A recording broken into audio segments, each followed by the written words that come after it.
Presiden ke-7 RI, Joko Widodo, merespons terkait gugatan yang dilayangkan warga Solo atas gagalnya produksi massal mobil SMK. Menurut Jokowi, gugatan yang dilayangkan kepadanya justru salah alamat.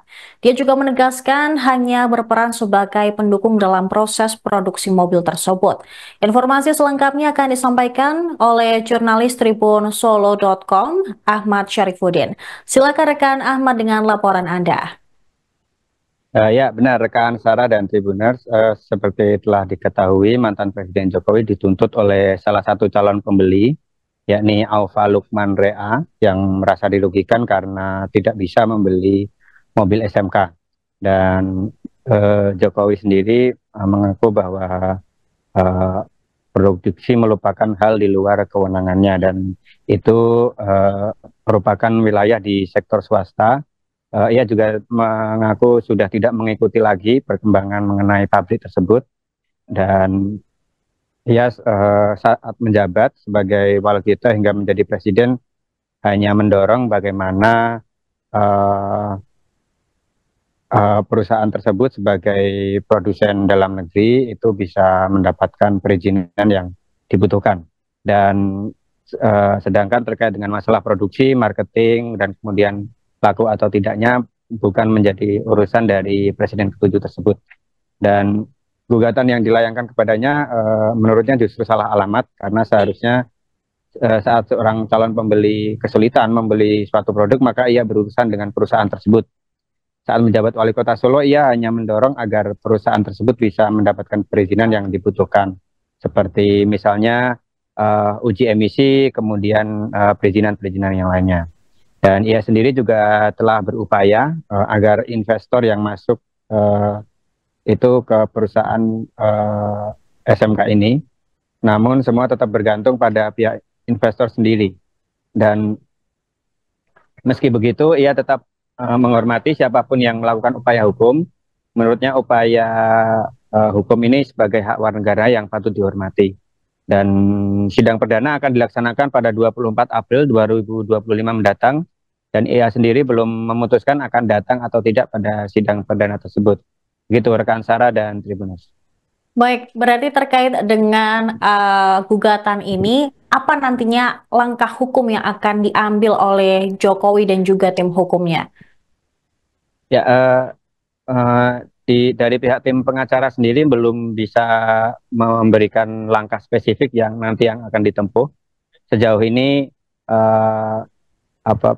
beliau juga belum mengutarakan apa langkah hukum nanti yang akan ditempuh untuk melawan dari gugatan ini. Sementara ia akan mengikuti proses hukum yang ada. Begitu kan, Sarah?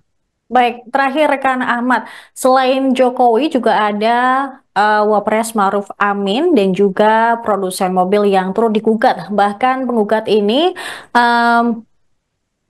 menilai bahwa kerugian yang ditimbulkan diperkirakan sekitar 300 juta rupiah.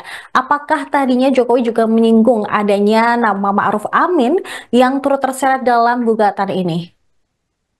Ya, Jokowi tidak menyinggung pihak-pihak lain yang turut digugat dalam perkara ini.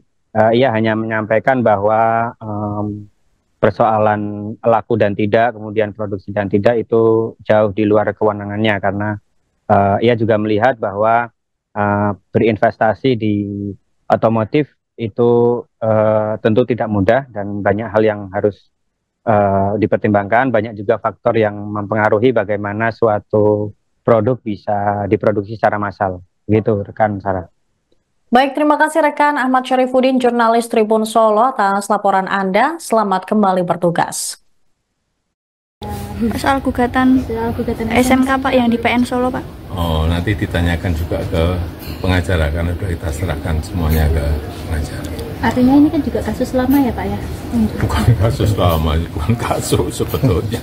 Ya tapi tetap harus dilayani gugatan. Ini negara hukum, semuanya sama di mata hukum. Ada gugatan ya dilayani. Tanggapannya Pak, karena ini gugatannya dari warga sendiri Pak? Ya, memang seluruh warga negara Indonesia. Pak, jadwalnya kan sudah keluar. Kira-kira nanti datang atau diwakilkan, Pak? Nanti saya belum konsultasi dengan pengacara. Menunjuk tim yang sama dengan ijazah atau tim yang baru lagi? Tim kuasa hukumnya? Tim kuasa hukumnya. Urusan yang berbeda oleh pengacara yang berbeda. Kalau melihat tudingannya, Pak, terkait pabrik SMK yang tidak beroperasi. Ya, itu pabriknya siapa? Itu kan swasta kan. Sebetulnya kita sebagai wali kota itu hanya mendorong hasil karya anak-anak SMK dengan teknisi yang di bidang otomotif. Kita mendorong, kita mau ngajak untuk uji emisi. Itu yang memang harus dilakukan oleh pemerintah. Tapi setelah itu apakah ada yang ingin berinvestasi di situ atau tidak, itu sudah persoalan yang lain. Kita pun juga mendorong agar ada investor yang mau berinvestasi di situ. Tapi investasi di bidang otomotif kan saingannya nggak mudah dengan prinsip-prinsip yang sudah lama, dengan harga yang juga kompetitif, dengan pelayanan purna yang juga di semua bengkel ada. Sangat kompleks sekali, bukan hanya membuat tapi harus juga bisa memasarkan. Jadi, dan itu adalah urusan swasta. Urusan pemerintah mendorong apapun produk yang dihasilkan oleh rakyat kita harus didorong untuk bisa ada investornya, ada yang mau berinvestasi di situ. Pak, kalau sampai sekarang sebenarnya Pak Jokowi tahu perkembangan untuk pabriknya nggak? Yaitu sudah di wilayah sektor swasta.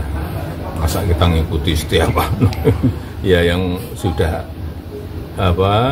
sebagai presiden sudah kita buka, tapi masalah produksi, masalah marketing, masalah laku dan tidak laku kan memang harus menjadi urusan perusahaan itu. Pak, terakhir Pak, harapannya terkait ini kan banyak yang menunggu produksinya itu. Harapannya atau pesan untuk pengusahanya itu gimana Pak? Ya, kalau bisa berproduksi lebih banyak kan lebih baik, menyerap tenaga kerja, memberikan kesempatan kerja, itu spare part dan lain-lain menyangkut produk-produk lokal kan bagus. Tapi sekali lagi, bersaing di dunia bisnis tidak mudah, bersaing di dunia otomotif juga tidak gampang. Banyak yang sudah membuktikan, merek-merek dari Eropa aja di kita banyak yang tutup, dan juga negara-negara lain yang tidak bisa saya sebut. Ya. Download Tribun X sekarang, menghadirkan lokal menjadi Indonesia.